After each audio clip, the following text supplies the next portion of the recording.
Golden State Media Concepts Baseball Podcast. We cover everything Major League, from spring training to the World Series. We've got your favorite club covered, from New York to Boston to LA. This is the Golden State Media Concepts Baseball Podcast.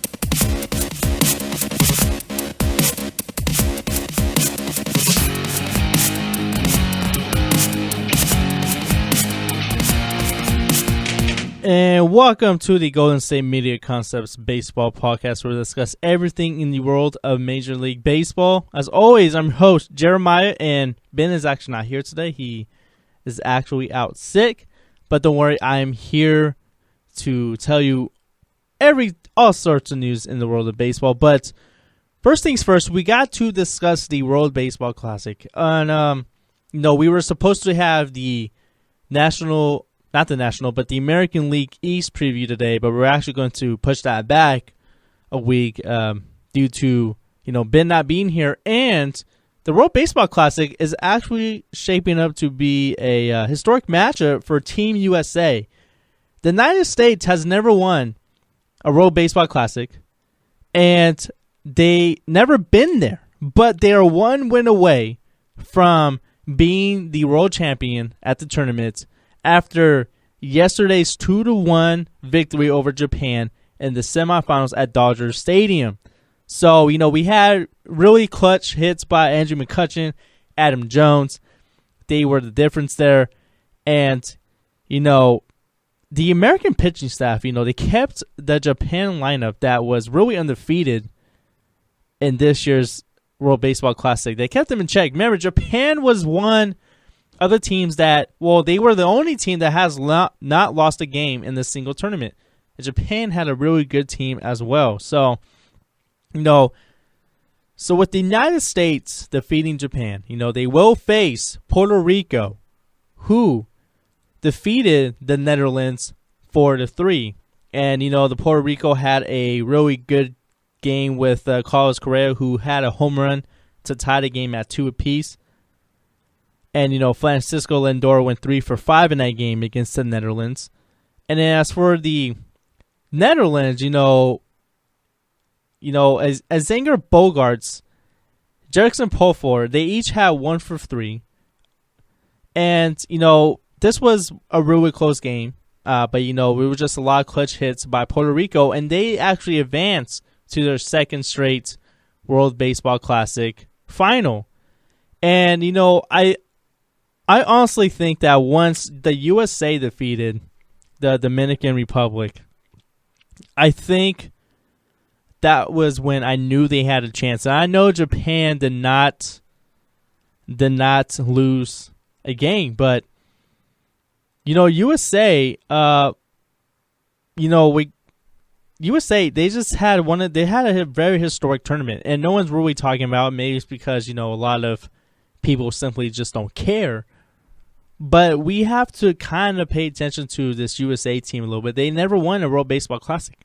It's always been dominated by the Latin America teams. The Dominican Republic, they were the favorite this year. Puerto Rico's been in the finals twice for the second consecutive time. But honestly, though, regardless of what happens in this game, the USA team this is the best tournament they've had. And they gone further this year than they have in any previous World Baseball Classic. Japan, they did win the 2006 and 2009 tournament, but they couldn't come through tonight. But, when we look at the matchup tonight in the World Baseball Classic, we got Seth Lugo pitching for Puerto Rico, and we got Marcus Stroman pitching for Team USA. This year in the World Baseball Classic, Stroman has pitched 9 1/3 innings, 3.86 ERA. He has a whip of 1.29. Lugo has been really dominant on the other hand when he's been on the field. He's had 11 innings pitched. He has an ERA of 2.45 and .64. So I do think that, the USA, they need a lot of clutch hits from their main guys. Andrew McCutcheon's going to have to be one of those guys. Andrew Jones, who's been really phenomenal in the tournament. They need Buster Posey, who's had his moments as well. Brandon Crawford, he did have a miscue yesterday, but I do think he can bounce back. Even though we don't have the biggest baseball stars playing for Team USA, this is a really great USA team. I don't remember a USA squad with this many MLB players. And if I had to choose between either of these teams, I'm going to have to go with Team USA tonight because this is the best USA squad in World Baseball Classic I've ever seen. And, I just think this has to be the year when they finally win one. Remember, they've never won a World Baseball Classic. They never won. And, Puerto Rico is a very, very tough team. Puerto Rico has a great squad. They're one of the most talented squads in the World Baseball Classic. And, USA, when they played originally Puerto Rico, because this team has played already. No, USA, when they played Puerto Rico, they did lose to Puerto Rico 5-6 2 weeks ago. But I think that kind of gives USA a kind of an advantage because they know what type. They've seen this team before. So it's not like they're going against some squad that they haven't played in a tournament. They faced Puerto Rico before. And they barely lost that game 6-5. But, I feel like the USA has enough of the clutch players that can make those clutch hits to come out on top. So, if I had to pick one, I'll have to go with the USA to win tonight. Marcus Stroman, he's been up and down the World Baseball Classic, but I do think that he is set to have a good outing. I do think that, the Team USA lineup is going to have a lot of clutch shots against Seth Lugo, who is a pitcher for the New York Mets.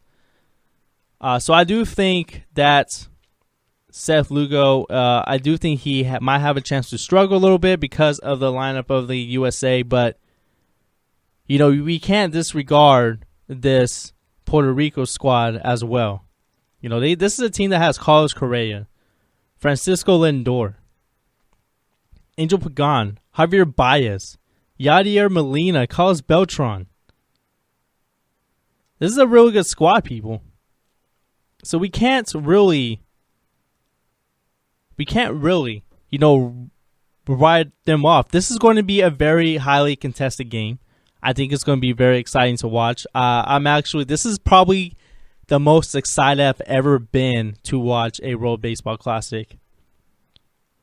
So when you look at the United States lineup, it's pretty stacked as well. You got Ian Kinsler, Adam Jones, Christian Yelich, Nolan Arenado, Eric Hosmer, Andrew McCutcheon, Buster Posey, Gwen, Carlos Stan, and Brandon Crawford. So this is also a stacked lineup as well.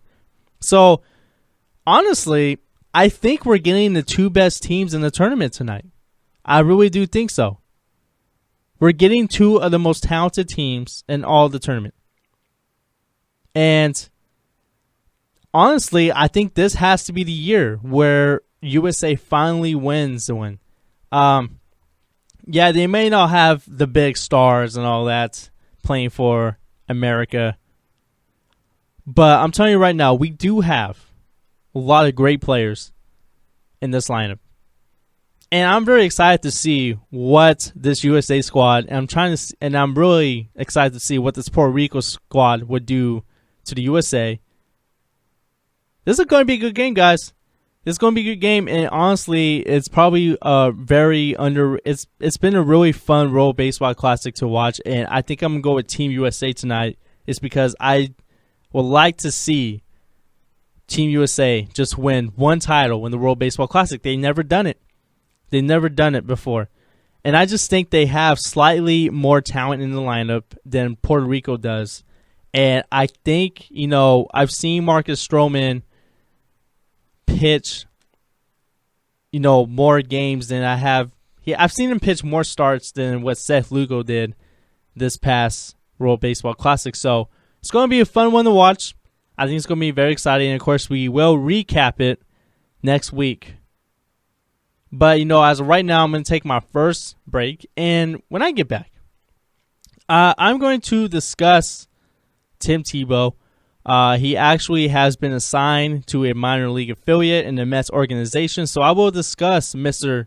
Tim Tebow when I get back to the Golden State Media Concepts Baseball Podcast.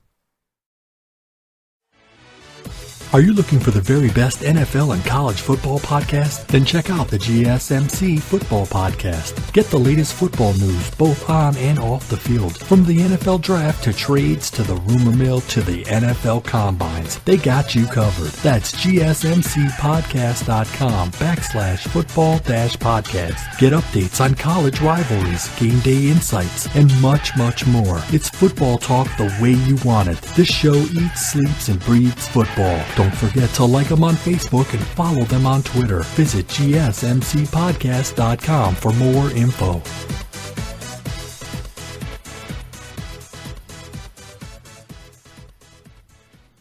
So, it's been quite a spring training for Tim Tebow. I should say it's been very eventful.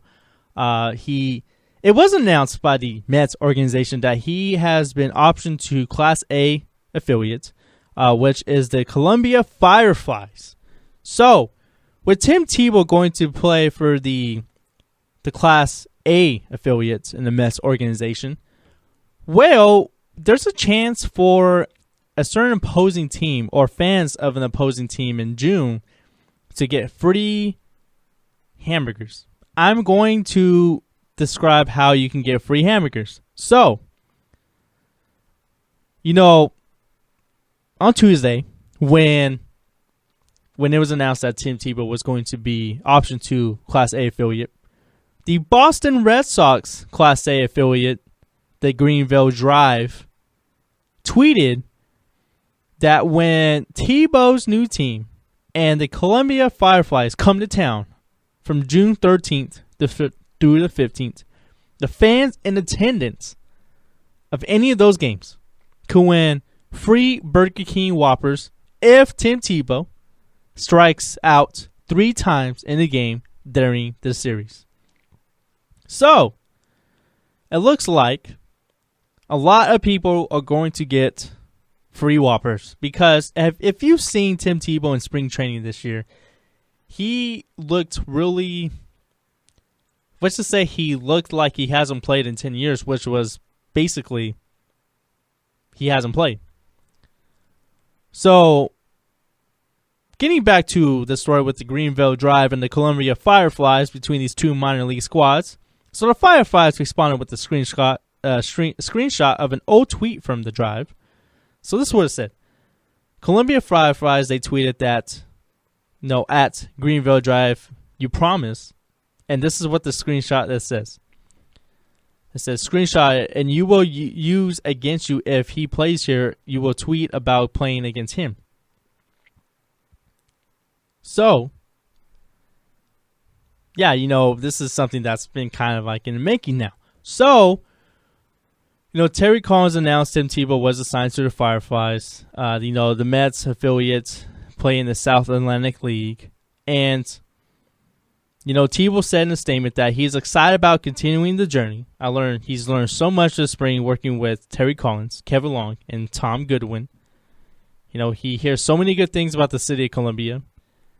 He hears that the stadium is great, and he looks forward to coming there and making an impact on the field and the community. So Tebow has appeared in 7 games for the Mets spring training, and he has batted .200 with 4 hits and 6 strikeouts. So let's go by a game-by-game breakdown that Tim Tebow has had. So in his first start, on March 13th, he went 1 for 3, or I should say, no, March 8th was his first start. I'm sorry.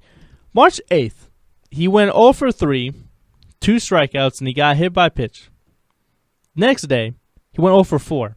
So he went 0 for 7 in his first 2 games.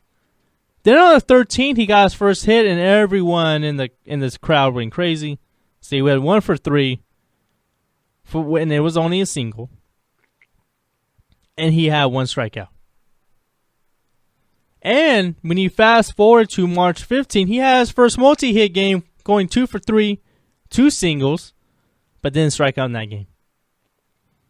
So he has a total of 4 hits and 20 at-bats. So honestly, I'm not surprised that he got optioned to the lowest organization. Well, not to say the lowest organization, but the lowest point of being a minor league baseball player. So, we're going to see Tim Tebow in Class A ball this year. But honestly, I just got to ask, how long is Tim Tebow going to keep this up? I don't think he's ever going to make it to the major leagues. He just doesn't have the talents in baseball. I think he belongs in the NFL. I've been saying that.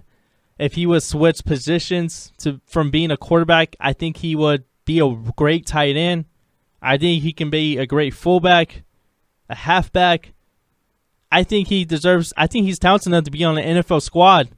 But, doesn't want to change positions. He wants to be a quarterback. He absolutely stunk as a quarterback. And no team wants to sign him because he stunk as a quarterback. He doesn't want to change positions. So he's doing this to be in the public spotlight.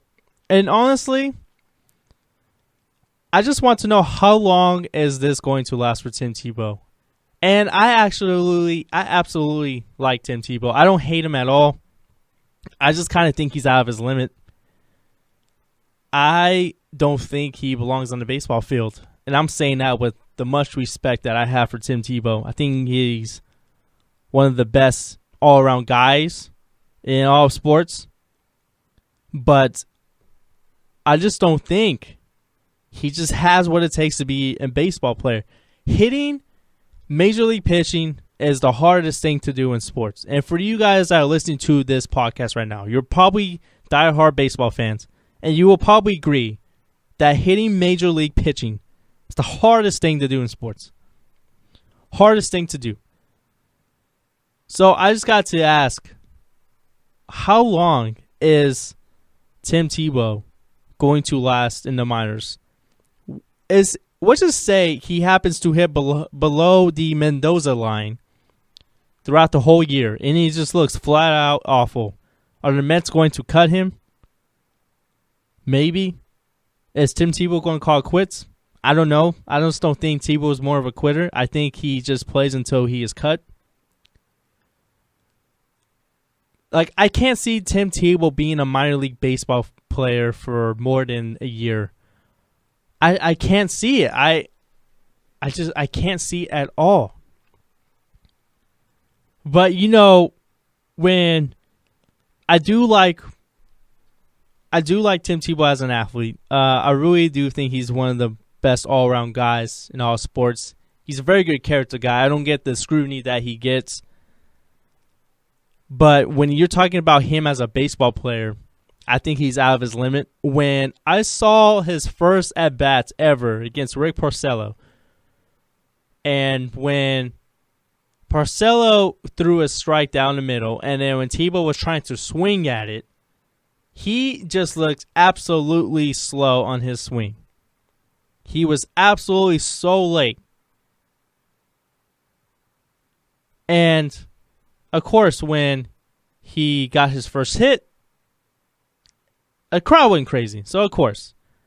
But I do think that, I think he's just out of his limit right now. But getting back to this story here that, the Boston Class A affiliate, they're capitalizing on how much he sucks as a baseball player. And pretty much a lot of fans are going to get free whoppers. And I'm not saying that, Tim Tebow was going to strike out all 3 games. It's possible, but, I've seen enough of him as a baseball player to say that maybe he doesn't have it. But who knows? Maybe he proves me wrong. I hope he does. But, honestly, a lot of fans are going to get free whoppers in June. That's all I got to say. And I think Tebow is pretty much out of his limit.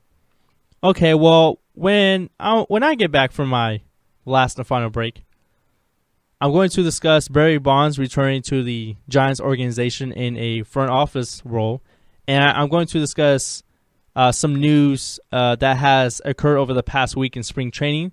So I will discuss all that when I return to the Golden State Media Concepts Baseball Podcast.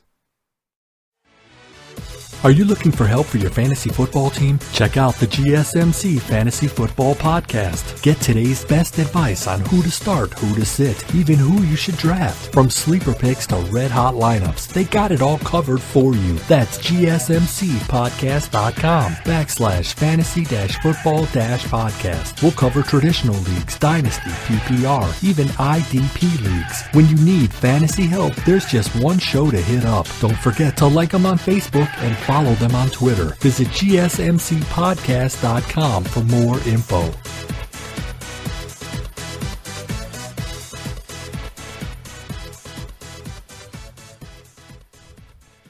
And welcome back to Golden State Media Concepts Baseball Podcast. And it looks like Barry Bonds is returning to the Giants organization, but only this time he is going to an advisory role. According to a press release provided by the Giants, Bond's official title will be the special advisor to the CEO. So, a part of this role, he's going to pretty much represent the organization at community events, attend spring training, work with the Giants' young players. So it's basically a similar role like Alex Rodriguez's position with the New York Yankees. And, Barry Bonds spent 2016 as the Marlins hitting coach, but was relieved of his duties the following season. So I think it's great for Barry Bonds to return to the organization that he has so much success for. And Bonds also commented on the return to the Giants as part of the release. He says, quote, "I am excited to be back home with the Giants and join the team in an official capacity. San Francisco has always been my home, and the Giants will always be my family. I look forward to spending time with the team, young players, in the system, as well as the Bay Area community." So I do like this for Barry Bonds. I do like this for the Giants organization. He was the face of that franchise for as long as his entire career there. For 15 years, when Bonds was a part of the Giants organization, he was the face of that franchise. But unfortunately, he was also the face of performance-enhancing drugs. Even though he never tested positive for it, he's been linked to, taking steroids. But, he did work as a spring training advisor 2014 with the Giants, and he's officially back with the organization. And I really do like him in this role. And I like it for the players, especially the young prospects. And I like it for, just him being in the building. I just like him being in the building. And, I think it's great for Barry Bonds to, come back to the organization that pretty much he had his success at. Well, moving on to spring training news here. It looks like the Cleveland Indians have been hit by the injury bug again. They've been hit by the injury bug again. And, during the American League Central preview that we had, I think in February, I did talk about the Cleveland Indians being the World Series favorites. I did say that if they can stay healthy, they can be even better. Well, one of their top players, Jason Kipnis, their second baseman, he's still 4 to 5 weeks away from playing in the game. And, he's dealing with shoulder inflammation. So, Kipnis received a second opinion on his shoulder. He has been cleared to resume a strengthening program in a week. But that's honestly, that has to hit hard on the Indians to begin the year. But, luckily that Kipnis has this injury now for the Indians, because that way he will be there later in the season. So, it's not all too bad for Kipnis and the Indians. But, once, crunch time hits around, Kipnis should be fine. Hopefully he stays healthy. But, the right-hander, Cody Anderson, he's actually going to undergo reconstructive elbow surgery, and he's going to miss the 2017 season. So, Anderson, he's 26. He had 9 starts for Cleveland last year. He was suspected to be in the AAA affiliate. He was supposed to add depth to the Cleveland's pitching staff. But, unfortunately that's not happened. And Michael Brantley, who has been lingering with injuries over the past years, he was expected to make his exhibition debut this past Monday. So, Brantley has only played in 11 games last year. He's had right shoulder surgery. He's been easing his way back. So he's finally getting back on the field, which is something I like seeing. So the Indians will be fine once, crunch time rolls around. That pitching staff is too talented enough to have this team fail. And speaking of pitching, it looks like the Oakland Athletics ace, Sonny Gray, he gets an okay to start throwing. So he will begin the season on the disabled list with a lat strain. He has been given the green light to resume throwing after 2 weeks.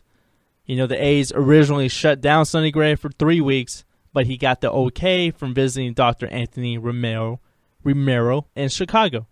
So it looks like Oakland will have their ace probably the end of April, probably in early May. Gray had his worst year in 2016. And, he was scratched last year from opening day because of food poisoning.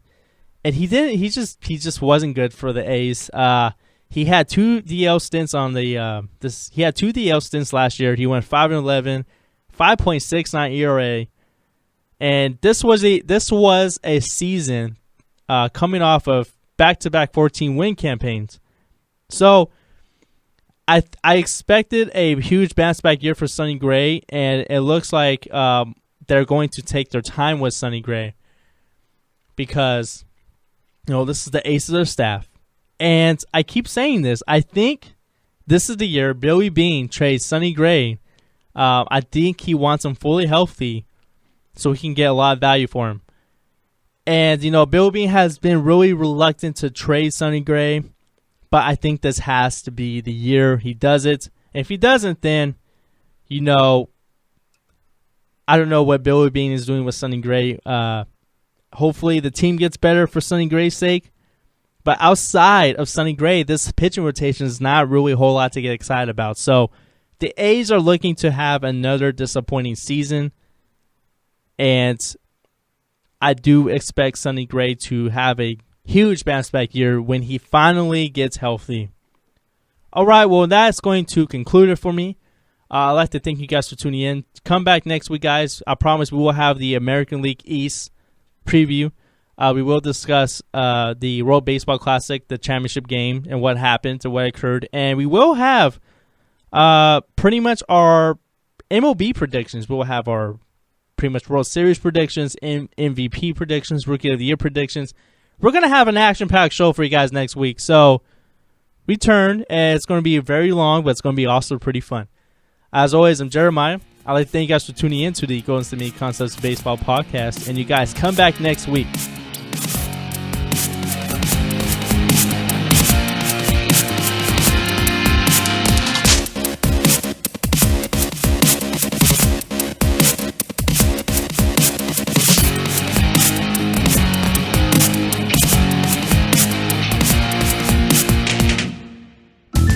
You've been listening to the Golden State Media Concepts Baseball Podcast, part of the Golden State Media Concepts Podcast Network. You can find this show and others like it at www.gsmcpodcast.com. Download our podcast on iTunes, Stitcher, SoundCloud, and Google Play. Just type in GSMC to find all the shows from the Golden State Media Concepts Podcast Network. From movies to music, from sports to entertainment, and even weird news. You can also follow us on Twitter and on Facebook. Thank you, and we hope you have enjoyed today's program.